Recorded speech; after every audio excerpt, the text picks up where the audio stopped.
Bonjour à toutes, bonjour à tous, ravi de vous retrouver pour un nouveau numéro d'épisode suivant. C'est le premier de cette année 2025. J'en profite donc pour vous souhaiter à toutes et à tous qui nous regardez, qui êtes fidèles à l'émission, une excellente année 2025. J'espère, j'ai envie de vous souhaiter plein de bonnes séries. C'est quand même le principe de l'émission, de regarder des choses qui nous plaisent et de vous en conseiller régulièrement. On va voir de quoi l'année 2025 justement va être faite avec mes deux invités qui nous ont préparé une petite sélection. Voilà, les séries qu'ils attendent le plus, celles qu'ils ont très très envie de voir, celles sur lesquelles ils ont de très grosses attentes. On espère évidemment que ces attentes seront comblées. Et on va vous présenter tout de suite les auteurs de cette sélection. Ce sont deux habitués de l'émission. Tout d'abord, Margot Barallon. Salut Margot. Salut. Margot, journaliste indépendante. On peut te lire toujours dans 3 couleurs. Exactement. Voilà, spécialiste du cinéma et des séries, évidemment. Et puis, Thibaut Gomez-Léal. Salut Thibaut. Salut Clément. Thibaut, chef de la rubrique cinéma et streaming des numériques, toujours en Tout à fait. Début 2025. Ça n'a pas changé avec la nouvelle année. Eh bien, merci à tous les deux d'être là pour cette première de 2025. On va voir tout de suite quelles sont les séries que vous attendez le plus cette année. C'est parti.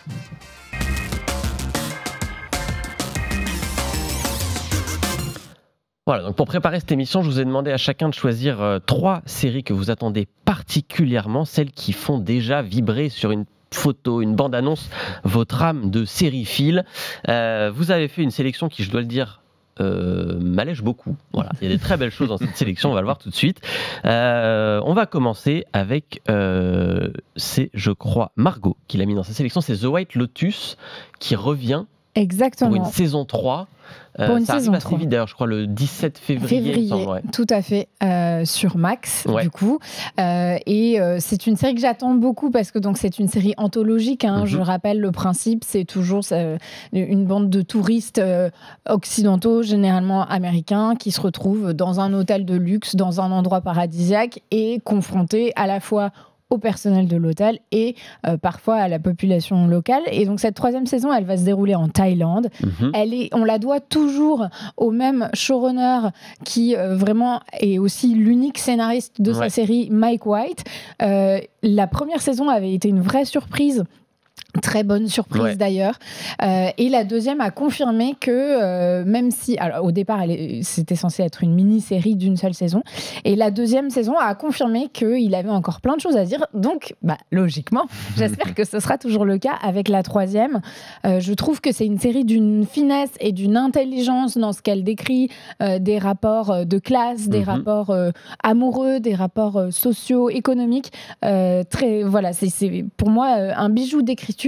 C'est aussi souvent une série qui est très bien incarnée par un casting qui est très bien choisi en général. Voilà, très bien choisi avec peu de grosses stars, mais vraiment soit des gens qui font des comebacks, soit des gens qu'on connaissait, que connaissent plus les Américains que nous. La saison avait notamment Sydney Sweeney, qui à l'époque était dans Euphoria déjà, mais qui n'était pas la grande vedette qu'elle est en train de devenir aujourd'hui. Exactement. Ils ont fait revenir Connie Britton. Ça a été aussi l'explosion d'Aubrey Plaza chez nous, en tout cas pour la saison 2. Donc je mise...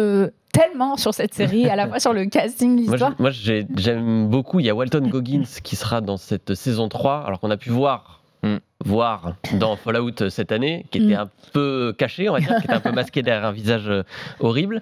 Mais j'aime beaucoup cet acteur, et donc j'ai très hâte de voir ce qu'il va pouvoir faire dans cette saison 3. Effectivement, c'est une de mes grosses attentes aussi. Thibaut, des attentes sur The White Lotus? Pareil, tu aimes beaucoup? effectivement, comme tu l'as dit, c'est le concept même, le casting de tronches et puis d'acteurs éminemment sympathiques et puis talentueux qu'on a, comme tu le dis, c'est pas des grosses stars, donc personne s'écrase trop. C'est plutôt, il y a un joli équilibre, on va dire, dans et la bande-annonce est assez mystérieuse, c'est-à-dire qu'on comprend pas vraiment qui sont les personnages, on n'en sait pas trop avant de rentrer dans cette nouvelle saison de The White Lotus. Donc la saison 3 qui sortira sur Max le 17 février. On a très hâte de la voir, on a aussi très hâte de voir ce qu'ils vont faire pour le générique. Évidemment, puisque le générique et la musique est assez extraordinaire, et donc c'est partie de ces génériques qu'on ne passe pas, on ne zappe pas avant de commencer l'épisode. Autre attente, cette fois je vais me tourner vers toi Thibaut, il n'y a pas de date pour la série dont on va parler, enfin 2025 c'est la date pour l'instant, on espère qu'elle sortira bien cette année, c'est Alien Earth, donc première série dérivé de l'univers Alien, c'est ça?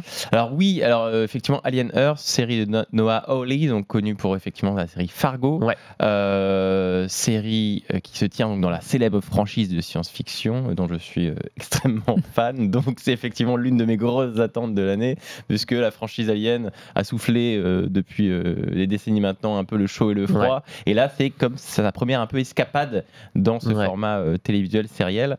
Et puis autre nouveauté, c'est que c'est une série qui va se dérouler sur la planète bleue, sur Terre. Donc ça aussi, ça promet de proposer des idées intéressantes. Il nous l'avait un peu vendu comme une série sans xénomorphes, sans créatures, qui se concentrerait plutôt plus sur on va dire, les êtres humains et les androïdes et des choses comme ça. On voit qu'effectivement, avec les premières images qu'on a vues, peut-être qu'ils ont changé un petit peu leur fusil d'épaule. Il me semble qu'il y a des petites créatures tout de même. Il me semble qu'il devrait y avoir des petites créatures. Il l'avait aussi annoncé comme... C'est un peu déceptif de dire je regarde une série Alien si j'ai quand même pas un petit bout de xénomorphe. Après, Alien, c'est riche sur l'ADN, sur l'évolution, sur l'être humain, sur la création de plein de choses comme ça. Donc il y aurait des choses à raconter, mais c'est vrai que ça promet, sachant aussi, pour terminer, il l'avait annoncé comme étant une série proche de Prometheus, Alien Covenant, donc les préquels de Ridley Scott. Et puis on va dire que dans le processus de production, ils l'ont bougé légèrement pour la rapprocher, on va dire, du premier Alien de 79 et de Alien Romulus qui est sorti récemment. Tu sens qu'il y a eu un petit shift sur l'orientation de la série.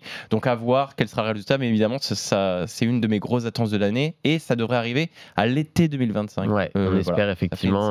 Est-ce que Ridley Scott est associé ou pas Il est producteur de ça. Il est producteur, d'accord. Donc il est quand même toujours là. Mais il y a aussi des gens qui estiment que Ridley Scott a aussi bien créé une très belle franchise qu'il est en train un peu de casser son propre jouet par moment avec ses derniers films. On verra en tout cas la patte qu'il peut mettre dessus. Ça s'appelle donc Alien Earth. Ce sera donc à voir potentiellement à l'été 2025, peut-être un peu plus tard. Sur Disney+. Sur Disney+, tout à fait. On va changer totalement de registre, un peu moins noir, un peu moins terrifiant. Astérix et Obélix. Ah, ça a pu être noir et terrifiant.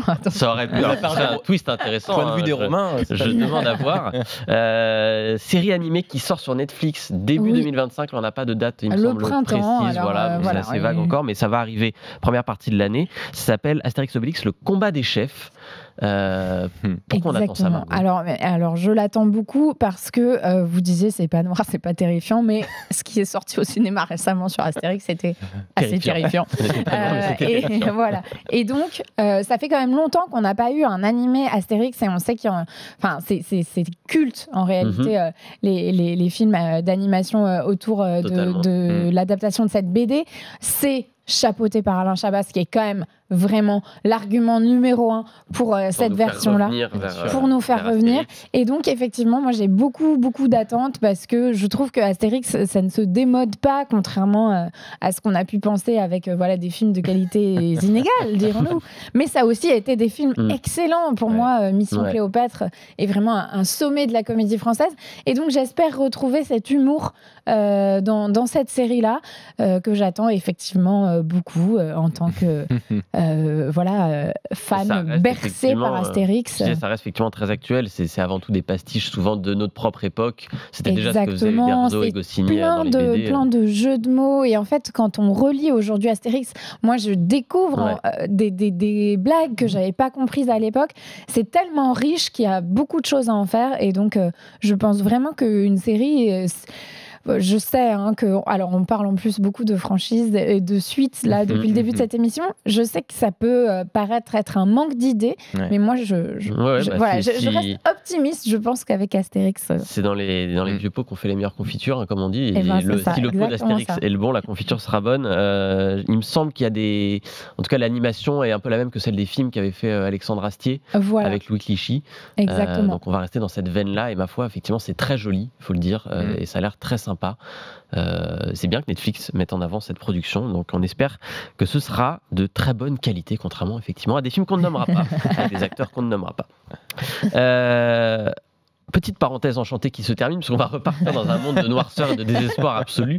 Avec un duo aussi. Avec un duo peut-être un peu moins comique, mais qui est attachant néanmoins. C'est The Last of Us, la saison 2, qui arrive au printemps aussi en avril, sur Max. Également sur Max. Également, donc, seconde saison de l'adaptation du célèbre jeu vidéo. Encore une fois, il y a Craig Mazin à la création avec Neil Druckmann.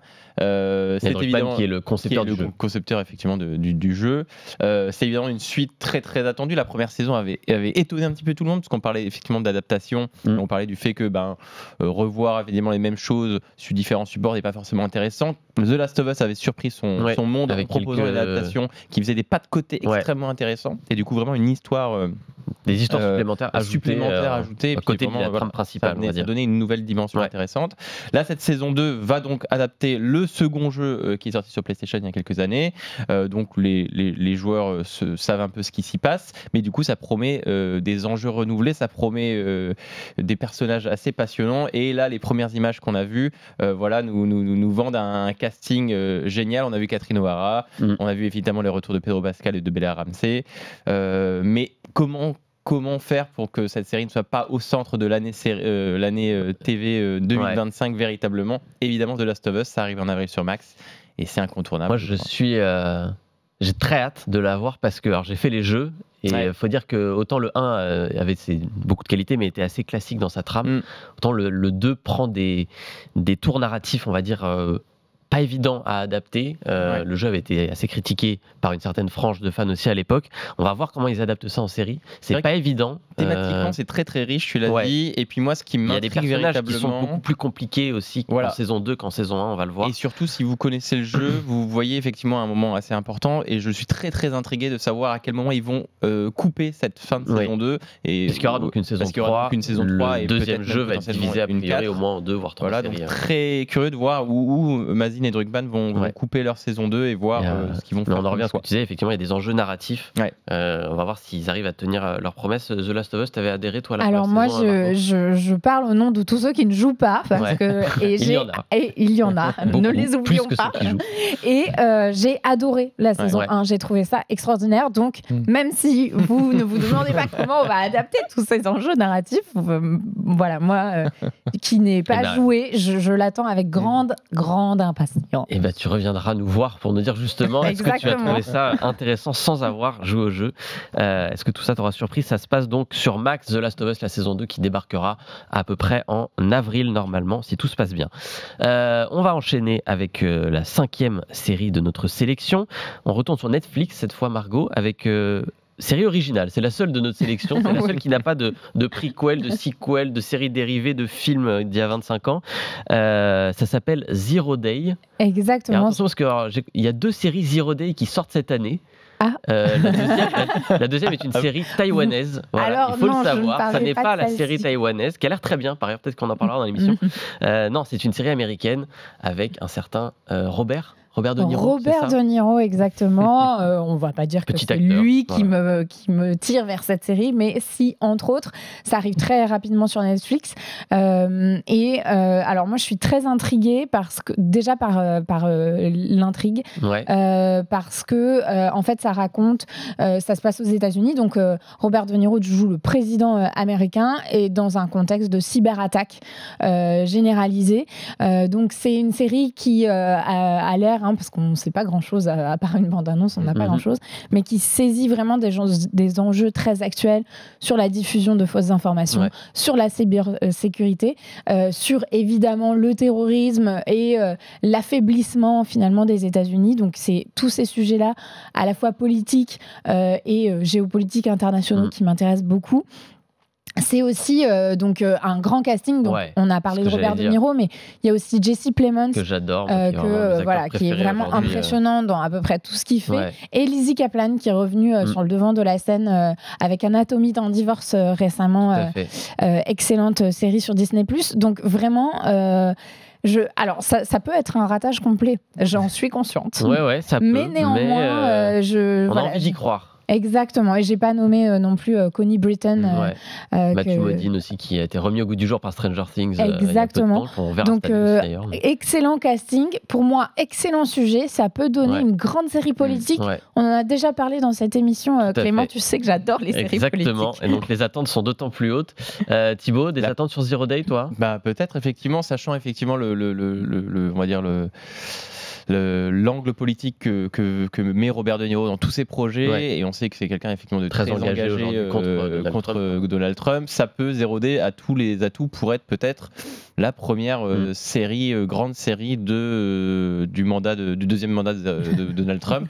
En tout cas, c'est pas anodin qu'elle sorte quelques semaines après l'investiture du président. Effectivement, oui, puisqu'elle sera disponible dès le 20 février. Voilà, c'est la première série avec The White Lotus aussi qui sortira en février de notre sélection. À voir donc sur Netflix, Zero Day. On a très hâte de voir ça. On va terminer avec la série dont on sait finalement le moins de choses. On n'a même pas de bande-annonce pour la série dont on va vous parler. Poignée de secondes. Voilà, ça s'appelle A Night of the Seven Kingdoms. Les Seven Kingdoms, c'est évidemment Westeros. Et Westeros, c'est Game of Thrones. Nouvelle série dérivée après House of the Dragon. Cette fois, voilà, on n'en sait pas grand-chose. Ce sera donc sur un chevalier. Tout à fait. Alors, on n'en sait pas grand-chose. On en sait un peu la trame. Effectivement. Oui et non. C'est vrai que, comme tu l'as dit, on n'a pas vu encore de teaser ou de bande-annonce. On a vu l'acteur, on a vu une poignée de secondes dans la bande-annonce 2025 de Max. Mais c'est vrai, comme tu l'as dit, c'est une nouvelle série qui se passe donc dans l'univers de George Martin et qui adapte notamment les nouvelles de Dunk et Egg, qui sont une série de nouvelles effectivement d'un duo d'un chevalier errant et de son on va dire son écuyer qui s'avérera être quelqu'un de très très important finalement dans Westeros. C'est un peu tout le sel de son identité. Et donc cette série va adapter en 6 épisodes la première nouvelle qui est donc le chevalier errant, qui est donc une histoire on va dire très très avec des enjeux très très bas, plus de dragons, plus d'intrigues de couloirs, plus de rois, de reines, des choses comme ça. On revient vraiment à du peuple plus modeste, des histoires plus modestes, on va dire de basse-cour, des choses comme ça, de duels, d'identité. Est-ce que je peux être un chevalier quand je viens de rien du tout? Donc ça promet effectivement, ce changement d'échelle promet d'être relativement passionnant dans ce monde de Game of Thrones qui est toujours peut-être arrivé un petit peu à la fin de certaines thématiques, notamment les intrigues de couloir, les intrigues de dragon. On a vu beaucoup de choses. On l'a vu dans Game of Thrones, on l'a vu dans House of the Dragon. Peut-être que là, effectivement, ce qui m'intrigue, c'est voir Westeros sous un nouvel angle, un nouveau regard, et avec cette nouvelle échelle intéressante. Donc ça promet. Ça devrait arriver à la fin de l'année 2025. Plutôt fin d'année, effectivement, a priori, pour cette série, effectivement. Mais voilà, qui va peut-être renouveler un peu Game of Thrones. En tout cas, on peut avoir des attentes parce qu'il y a eu beaucoup de séries qui ont été lancées en développement du côté de l'univers Game of Thrones. Pas mal ont déjà été annulées. Celle-ci a été conservée, donc on peut aussi espérer de se dire que si un tri a été fait dans un univers aussi populaire, c'est que peut-être que celle-là était effectivement la meilleure à garder. HBO choisit ses projets, quoi. Exactement. Donc on a très envie de voir ça. A Night of the Seven Kingdoms, ce sera donc à voir en fin d'année sur Max. Voilà pour notre sélection. Il y a évidemment tout un tas d'autres séries qu'il y aura à voir cette année. On vous en parlera dans les émissions, évidemment. Vous reviendrez, Thibaut et Margot, pour faire le point aussi sur si vous avez été déçus ou pas de vos propres attentes. En attendant, il y a déjà des séries qui sont sorties parce qu'on est mi-janvier et il y a déjà des séries qui font l'actu et on va en parler tout de suite dans nos séries de la semaine.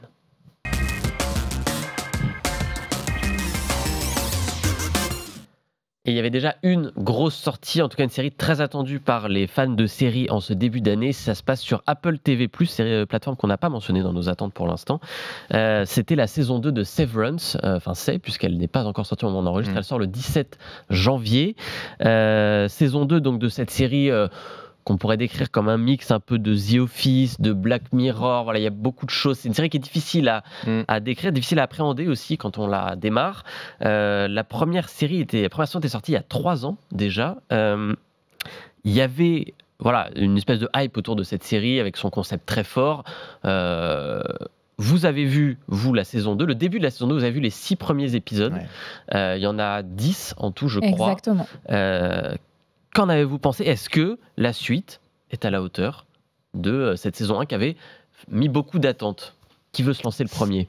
Écoute, je me lance. C'est vrai que c'était l'une de mes grosses attentes depuis 3 ans, véritablement. Parce que c'est vrai qu'en 2022, là, c'est une série qui avait marqué les esprits. Comme une claque. Une claque, quand vous voyez effectivement les images. Une des premières claques d'Apple TV+, d'ailleurs. Une première qui est dingue, le casting est génial. Et cette histoire, comme tu l'as dit, ce mélange complètement absurde entre The Office, Black Mirror, Lost, c'est assez particulier. Globalement, c'est une entreprise où les employés acceptent de séparer totalement leur vie professionnelle de leur vie privée. Quand ils rentrent et quand ils sortent de l'entreprise, ils n'ont aucun souvenir d'un côté de ce qu'ils ont fait dans l'entreprise quand ils rentrent chez eux, et de l'autre dans l'entreprise de ce qu'ils ont fait par ailleurs. Tout à fait. Et effectivement, cette saison 1 était donc très très attendue, d'autant que la saison 1 se termine sur un cliffhanger assez étouffant. Et comme tu l'as dit, on a vu les 6 premiers épisodes. Et moi, j'avoue que c'était l'une de mes plus grosses attentes 2025. Et pour l'instant, c'est l'une de mes plus grosses déceptions de l'année. Alors, l'année est encore jeune, mais c'est vrai que j'ai été extrêmement déçu par ces 6 premiers épisodes qui, pour l'instant, répète un petit peu la structure de la première saison, c'est-à-dire beaucoup de mise en place et de rajouter du mystère au mystère, rajouter, on va dire, du brouillard à toute cette histoire qui était déjà assez complexe. Et toutes ces questions, finalement, dans lesquelles on avait beaucoup d'attentes en tant que spectateur à la fin de la saison 1, au bout de 6 épisodes, elles n'ont toujours pas beaucoup de réponses, malheureusement. Donc assez frustrant. C'est assez frustrant, c'est un peu ce que je dis effectivement dans ma critique sur les numériques, c'est que c'est assez frustrant, et malgré les nombreuses qualités de la série, son casting, sa DA, sa réalisation, on peut difficilement cacher sa déception parce que ce début de saison 2 est, comme tu l'as dit, effectivement assez frustrant. Margot, d'accord avec ça, toi qui as vu les 6 aussi? Oui, je suis plutôt d'accord. En fait, c'est un peu une série pour l'instant qui souffre du syndrome Lost ou du syndrome Yellow Jackets, pour citer un exemple un peu plus récent. Mais en réalité, une série comme ça, très mystérieuse, c'est un système d'attente et de récompense. Pour que ça fonctionne, il faut créer de l'attente, créer du mystère, mais aussi récompenser de temps en temps le spectateur. Il faut donner au spectateur quelque chose. Et là, ce début de deuxième saison donne pas grand-chose. Et le problème, c'est que les critiques américains, eux, ont eu accès à l'ensemble de la saison. Ils sont dithyrambiques. La première saison, déjà, avait une mise en place un peu longue, mais ce qui se comprend sur une première saison. Et elle était elle récompensait beaucoup dans ces derniers épisodes. Donc, on peut aussi espérer une bonne surprise, nous, en France, en voyant la fin. Et moi, je mise là-dessus à ce moment-là. Même si c'est vrai que pour une saison 2, qui plus est, qui nous a fait quand même poireauter pendant 3 ans. Pareil, donc il a fallu se remettre quand même dans une intrigue qui était très complexe. C'est un peu déceptif, quoi qu'il arrive, même si les 4 derniers sont excellents. Moi j'ai un peu tendance à dire que même si la fin est très bien, j'ai pas encore vu aucun des 6 épisodes, j'ai pas encore eu le temps de regarder, donc je n'ai pas cet avis que vous avez, mais j'ai tendance à dire qu'une série, si même la fin est très bien, si les 6-7 premiers sont quand même très ennuyants, un peu pénibles, ça fait quand même un peu long pour avoir la récompense. Moi, j'étais un peu mitigé sur la première saison. J'avais trouvé qu'il y avait déjà un peu système où c'était très long à se mettre en place, un peu ennuyant par moment. Effectivement, la fin donnait un peu de dire ça y est, on rentre dans le cœur de cette série. Voilà, si effectivement il faut attendre un peu derrière. Mais bon, le mieux c'est de faire que chacun se fasse son avis, tout simplement. Vous avez le vôtre, vous l'avez donné. Moi je fais confiance à la fin de la série. On en reparlera du coup, c'est diffusé un épisode par semaine, donc on en reparlera dans 2 mois et demi. Dans 2 mois et demi. On verra si ça valait le coup, mais en tout cas, c'est une série qui a quand même quelque chose à raconter, qui a en tout cas un point de vue intéressant, un point de vue de créateur. Donc à voir sur Apple TV+, la saison 2. Et un générique incroyable, on parlait des génériques. Ils ont refait le générique pour la saison 2, il est excellent. Ça, je regarderai les premiers épisodes pour voir comment ils ont fait le générique. Musique formidable. Et ça se passe donc sur Apple TV+, à partir du 17 janvier. On va terminer avec les 2 autres séries de la semaine, puisque vous avez chacun vu des choses de votre côté. Et Margot, tu vis, on va dire, un début d'année un peu compliqué devant ta télé. On va pas se mentir, parce que donc, tu as été déçu par Severance, mais tu as été encore plus déçu, c'est même plus déçu le mot. J'ai été énervée. Série qui fait un peu parler, parce qu'elle est sur Netflix, elle a son petit public, ça s'appelle À l'aube de l'Amérique. Voilà, ça donnait envie. Et si tu m'avais posé la question de mes attentes 2025, je l'aurais peut-être mise dedans. Moi ça faisait partie un peu des séries, je me dis tiens, dans le début d'année, ça a l'air bien. C'est ça, c'est une série de western. J'adore le western, c'est vraiment un de mes genres préférés. J'ai été biberonnée à ça quand j'étais jeune. Et donc ça s'appelle À l'aube de l'Amérique. L'histoire, j'aurais bien du mal à vous la résumer parce que c'est quand même un des gros problèmes, c'est qu'il n'y en a pas. Mais en gros, on a un personnage féminin principal qui tente de rejoindre une ville avec son fils, ville où se trouverait son mari, et elle arrive dans un fort qui est un point névralgique. Tout ceci se passe dans les années 1850.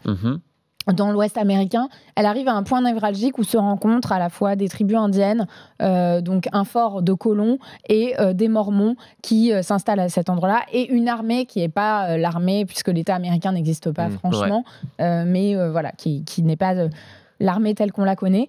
Et alors, c'est une série qui se veut réaliste, donc en fait extrêmement violente. On passe de meurtre en massacre, de massacre en viol, de viol en coupage de pied à coups de pelle.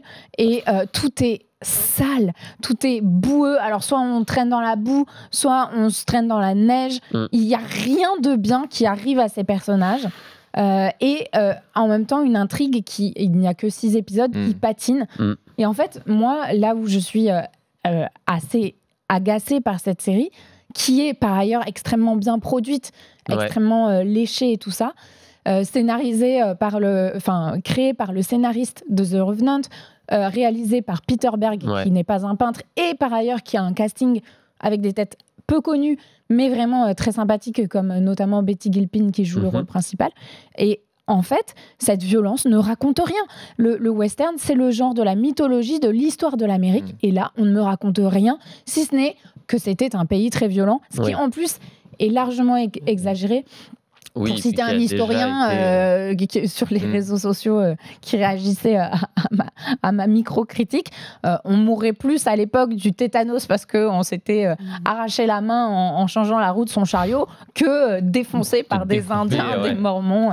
Voilà. Donc, c'est une série qui ne raconte pas grand-chose finalement de l'Amérique, et c'est un peu dommage pour une série qui s'appelle À l'aube de l'Amérique. La violence, moi, je n'ai rien contre sur le papier si elle me raconte quelque chose. Quand elle ne me raconte rien, quand bien même, oui, c'est arrivé, et quand bien même c'est sale, donc on dit on la glamourise pas, ben si, c'est glamouriser la violence que de me montrer des scènes très violentes juste pour me choquer et sans me dire en réalité ce qu'elle signifie. Effectivement. Ça fait penser à la série The English qui est sortie, qui avait la même structure avec Emily Blunt, qui était cette histoire d'une femme qui se retrouve dans l'Ouest aussi.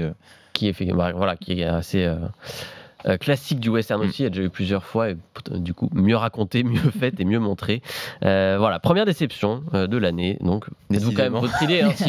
Encore une fois, chacun se fait son avis, ça s'appelle donc À l'aube de l'Amérique, c'est sur Netflix. On va terminer avec une note plus positive.